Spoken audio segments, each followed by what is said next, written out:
D'abord, ça fait déjà quelques années qu'on est passé de l'âge de fer dans la sidérurgie à l'âge de fer plus.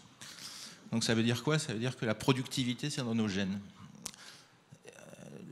Piloter les hauts fourneaux avec de l'intelligence artificielle, on a commencé il y a plus de 20 ans, 25 ans, avec les premiers logiciels à l'époque.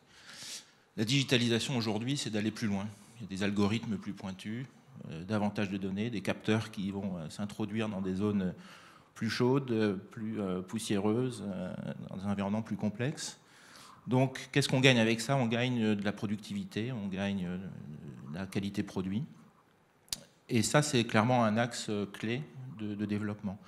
Un deuxième endroit où on introduit le digital, c'est la maintenance. Donc, dans la maintenance, de la même façon, on peut mettre des capteurs sur tous les process pour détecter des bizarreries de comportement, des changements de comportement, détecter des pannes en avance. Un autre domaine dans la maintenance, c'est aussi, par exemple, on a une usine comme à Gand, c'est une usine qui fait pas loin de la taille de la ville de Reims. On a complètement digitalisé, on a mis tous les plans CAD dans une machine, et on peut naviguer dans l'usine avec des HoloLens. Et ça permet quoi? Ça permet de préparer des opérations de maintenance, ça permet de simuler des choses complexes.